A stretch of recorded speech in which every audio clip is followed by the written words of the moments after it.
into cooking?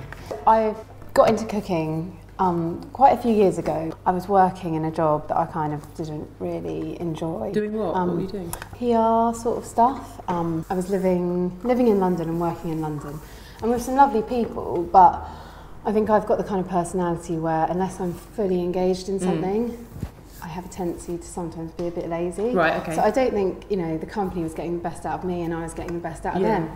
And one day on the way to work, I kind of knew that things weren't right, and I was reading this article in the Sunday paper, and it said that you should determine what your passion is by which section of the Sunday paper you go to first, which is so true. Yeah. And for me, that was like a sort of light bulb went off, and I was like, hold on a second, it's always a restaurant section. Yeah. It was mental. It kind of like my life completely changed in a week.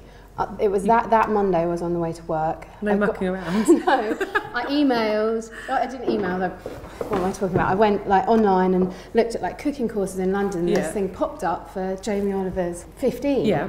And I was thinking, I don't know if I quite fit the criteria for that, but I'll just send an application off as a punt. Of course, the deadline was the next day. I got a thing back that afternoon saying, can you come for interviews on Thursday? Did interviews on Thursday, like a selection weekend, and by the next Monday I'd quit my job and I was going to start cooking. So then I spent 2 years. How old were you then? I was 22. Okay, so you were one of was it all that sort of age range?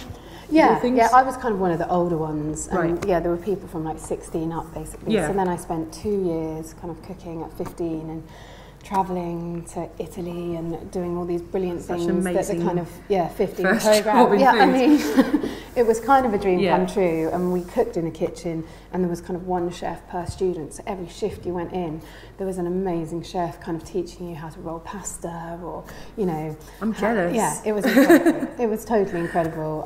So I'm really lucky. Yeah. And then from there, I kind of spent a long time sort of staying in the sort of Oliver family and helping him with lots of his other projects and books and TV and stuff, and then that sort of naturally led me into doing what I'm doing now.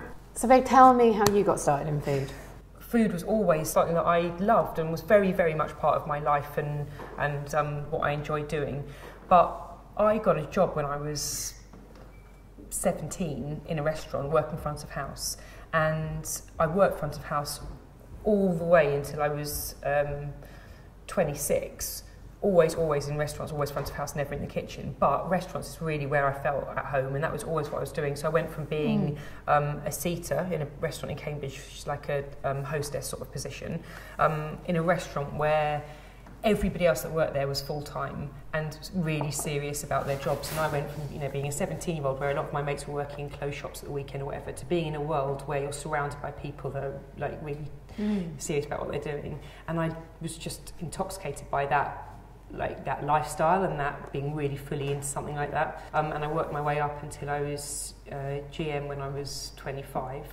But then I lost a really close friend of mine, and I think it was at that point, that idea of deciding what your passion is and what you've got to do something. I just thought, life's too short. You've got to do you've got to enjoy what you're doing and crack on. So I decided that I didn't want to be in a job that I wasn't enjoying, and I was going to do something for myself.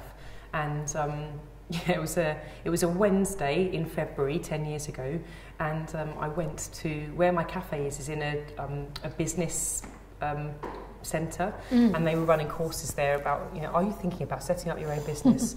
And I went along, and the cafe unit was available, but they wanted anyone that was interested in taking over. They wanted to know by that Friday.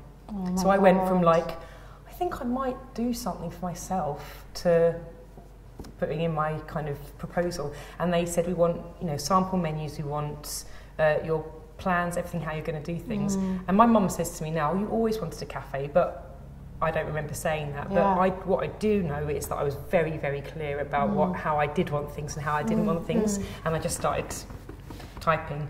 And that was 10 years ago.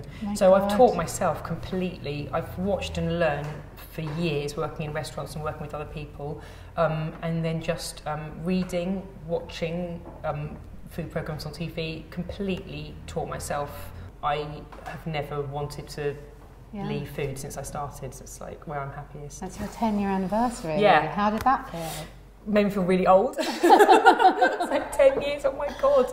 Now, as well as the cafe, I'm doing other stuff as well, and it's been really brilliant to, you know, writing and cooking together is what's making me happy, and I'm really, really pleased that I'm able to do both of those things now.